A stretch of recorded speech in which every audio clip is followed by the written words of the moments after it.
the pressure of being in sales is tremendous because think about it, it's the organization's lifeblood. I'm a big believer in the concept of a revenue team. And a revenue team is made up of the heads of marketing, sales, and delivery. And that's where a lot of sales leaders go wrong. Friend comes second. Leader comes first. Not manager, not boss, leader. From the city of Peaky Blinders, Birmingham, England, I would like to introduce you to Paddy Danda. As the world becomes more automated and the robots take over, it's imperative that we build the right human skills for the future. So pull up a chair, grab a samosa or two, and make yourself very uncomfortable. So, what superpower would you like to bring to this particular episode?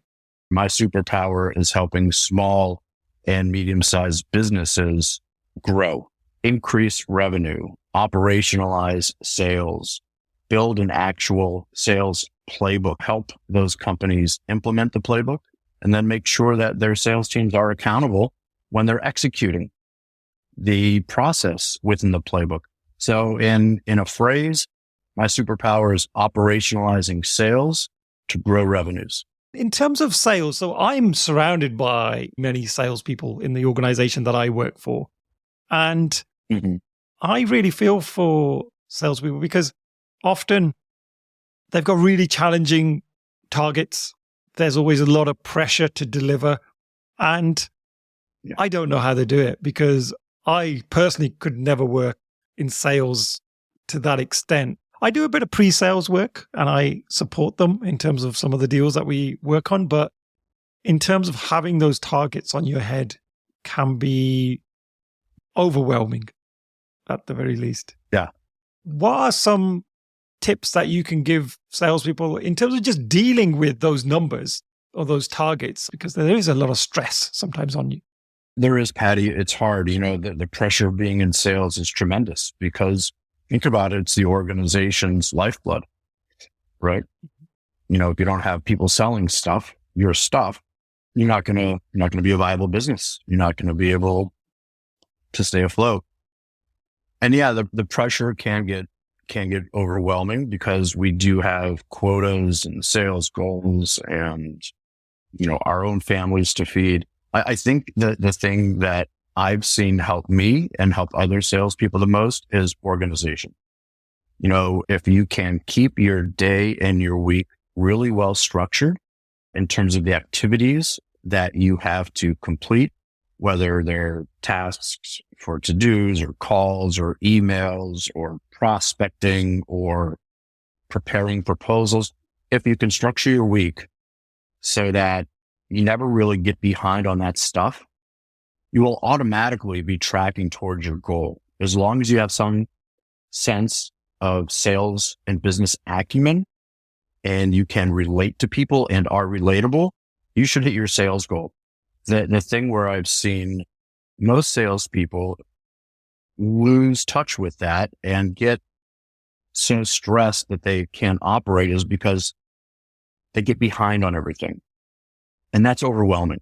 To have 50, 60, 70 tasks that are past due, whether they're follow-ups or whatever. And if you're not managing those activities and you're not managing your prospect list and the deals that are in your pipeline with some sort of tool, it's suffocating. And it's stressful. And that's where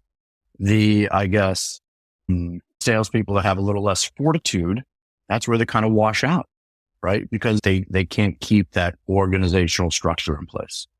So that's the key, organization, because it allows you to stay on top of everything that you're responsible for. And use a tool, use a CRM. If you don't have access to a CRM, use a spreadsheet, use a task pad, use a calendar, whatever it takes. Stay structured, stay organized. And you mentioned you help with sales operations and process development. Yeah. Now, who might be working on that?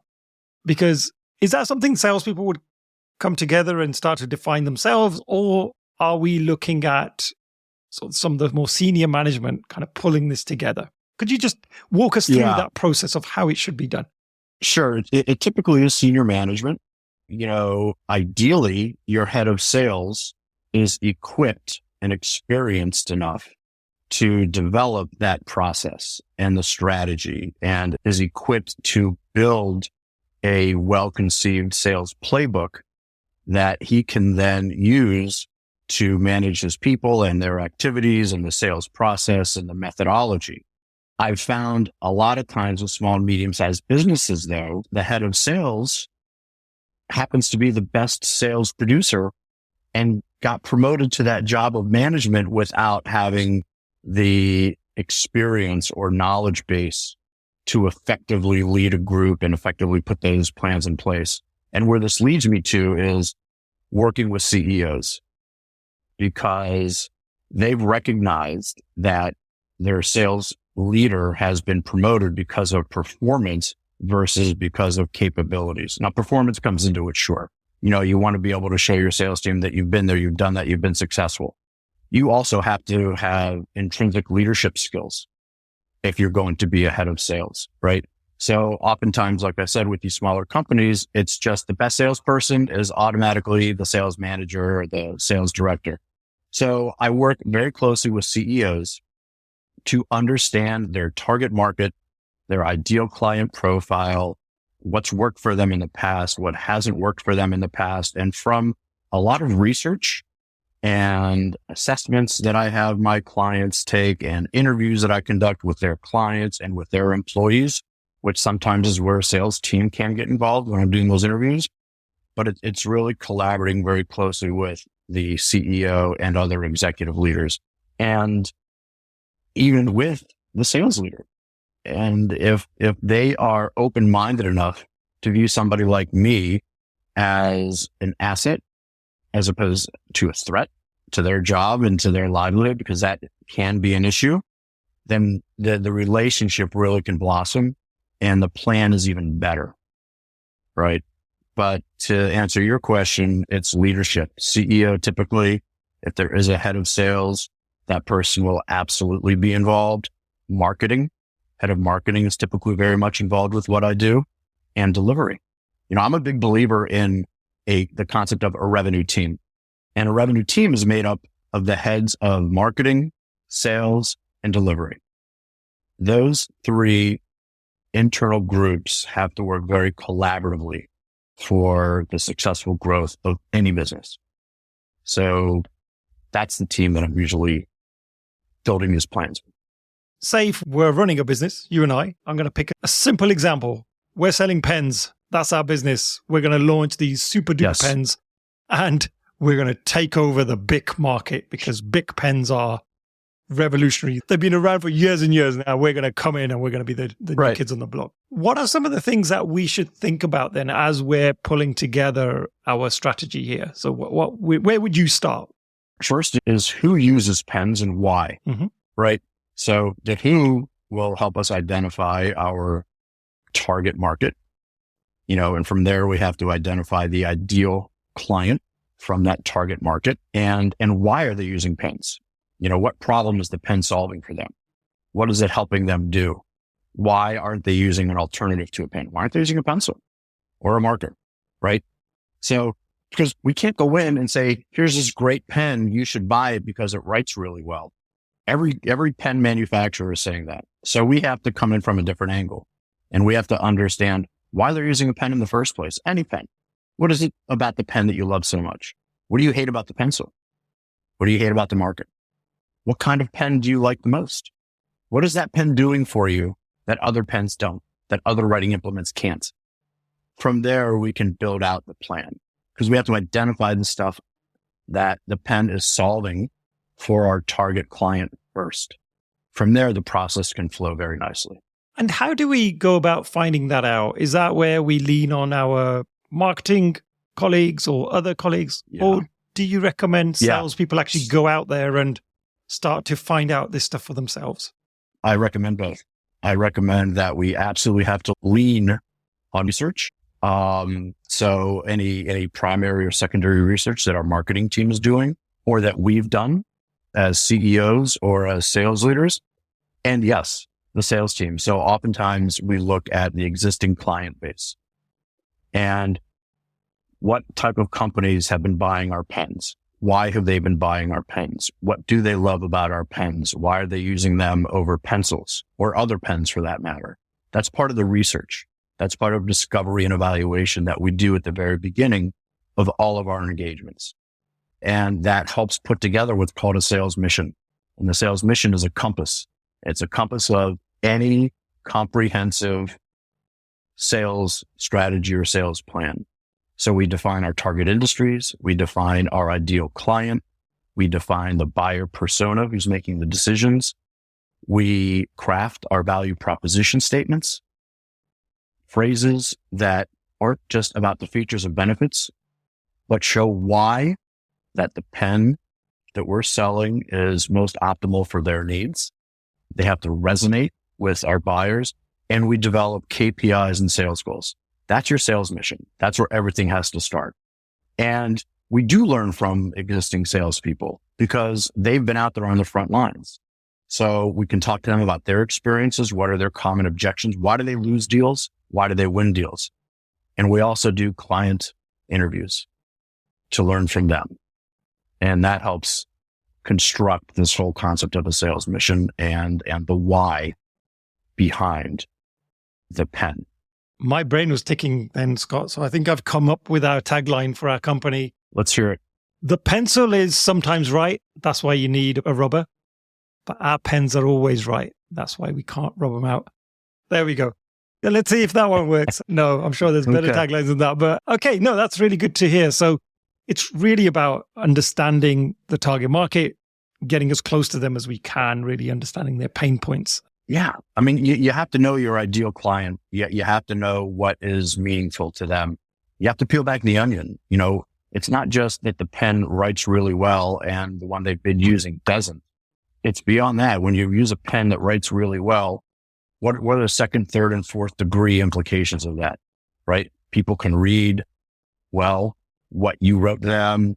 It's easy to understand. There's no miscommunication. So it's peeling back the layers of the onion on the pain. And the more you do that, the easier it is to sell the pen.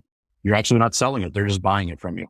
I've got a couple of questions that come to mind. So in terms of then the strategy that we employ to now go out and start to sell, are there some standard strategies that you can suggest? So like, I'm just trying to think. So would we say, hey, let's really focus on new customer acquisition, or we're going to actually just upsell to existing customers who are already buying, I don't know, rubbers from us. So now we're going to upsell some other product to them. Like, what are some of the strategies that we could think about as a next step? Well, you actually said them. You know, you have to have a plan for new account acquisition, and you have to have a plan for existing account growth, right? And like with anything else, it's with new account acquisition, they have to be aware of who you are. You have to be considered as a viable solution, and you have to be in the game when they're making a decision. That's on the new side. And so you build a sales plan around accomplishing those, right? And on the incremental side, it's a very simple exercise of, identifying your top underperforming accounts, finding out why they're not buying more from you, treating them just like you would a new account, because you have to uncover pain, or you have to uncover objectives, and you have to relate to them more as a partner as opposed to a vendor, and figure out what it's going to take to earn more of their business. And you build a plan around that. So, and doing all of that, isn't just a matter of sending an email once or twice, or making a phone call and leaving a couple of messages. Got to be more comprehensive than that. It has to be multi-touch, multi-channel, and it has to involve content and subject matter expertise that's relevant to the buyer persona that we're trying to earn business from. And that's where also a lot of teams make mistakes. They make a couple of phone calls. Yeah, I reached out. They're not interested. Well, how do you know that? Well, because they didn't call me back. Well, how many times did you call? Twice. Did you leave a message? One time I did. So what's your follow-up plan? No, I don't have one. Well, no wonder you're not growing your business. That's where operationalizing sales and putting process in place matters. And those processes, are they repeatable processes that others can then follow in the team? So you almost have like a template of actions that you recommend in different situations. Is that what we mean by the playbook? We do. That is exactly what we mean.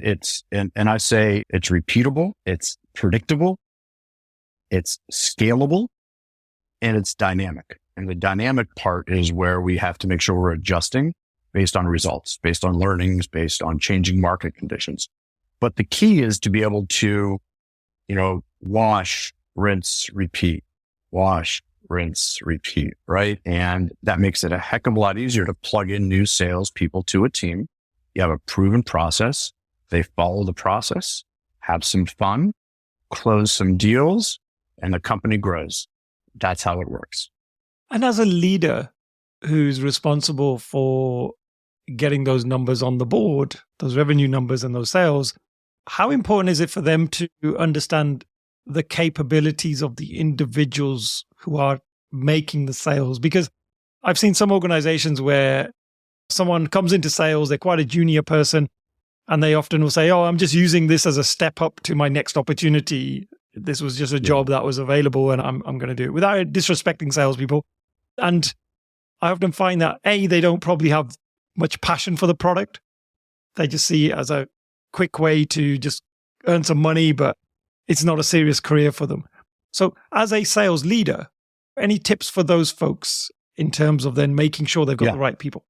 Yeah. Have them take some sort of personality assessment or emotional assessment so you can at least gauge the type of individual they are and understand what their motivations and life drivers are, how they make decisions, right? Is a decision made for the short term? Is it based on emotion? Is it based on data and research?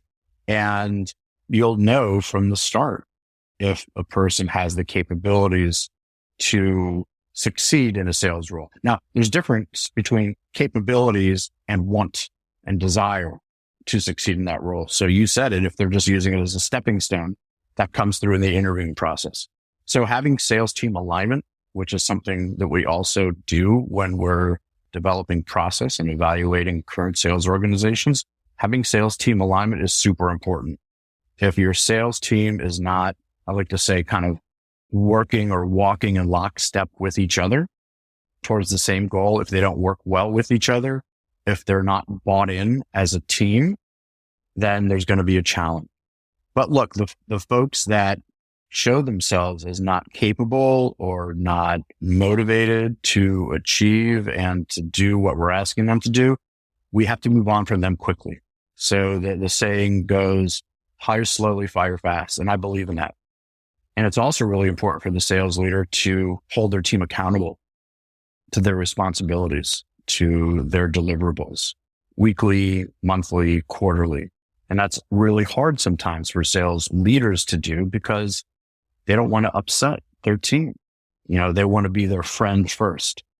And that's a challenge. And that's where a lot of sales leaders go wrong.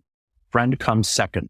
Leader comes first, not manager, not boss, leader. You have to be a leader. They have to be able to follow your direction. So you have to have some vision to you if you really want to be successful as a sales leader, right? You have to have integrity. You have to be able to walk the walk, not just talk a bunch of smack. And salespeople see right through that. So it's a bit of a juggling match because you do have to be tough at times. You do have to have challenging conversations or tough conversations with your salespeople if they're not, accountable. And we do have to be empathetic because they're people just like we are, and we have lives outside of business. I don't, because this is what I do all day, 24/7. I'm kidding, of course, but we have to be empathetic with our teams and understand what it's like to sit in their shoes, to walk in their shoes, I should say, sit in their chair. But we shouldn't be in it to be their buddies. That's not what it's about. It's about being good, solid leaders They're developing their team for success.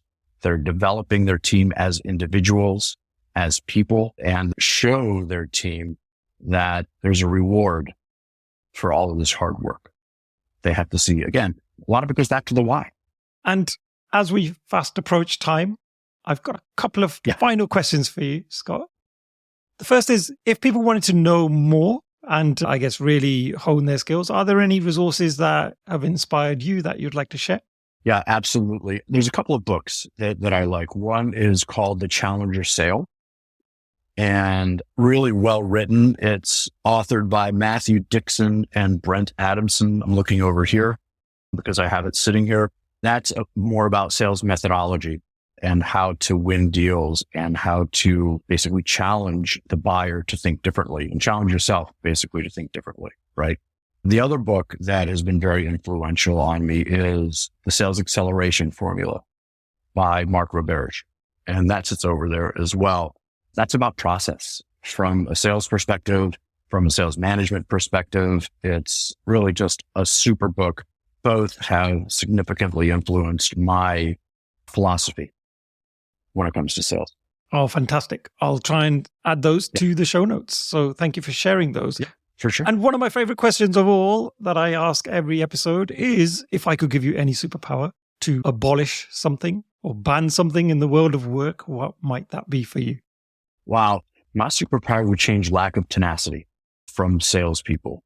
You know, I think something that I've seen over the past several years is that the younger generation of salespeople expect the sales to come to them, and they're not willing to put in the hours that it takes to build a meaningful sales lead pipeline. And they expect things to just happen.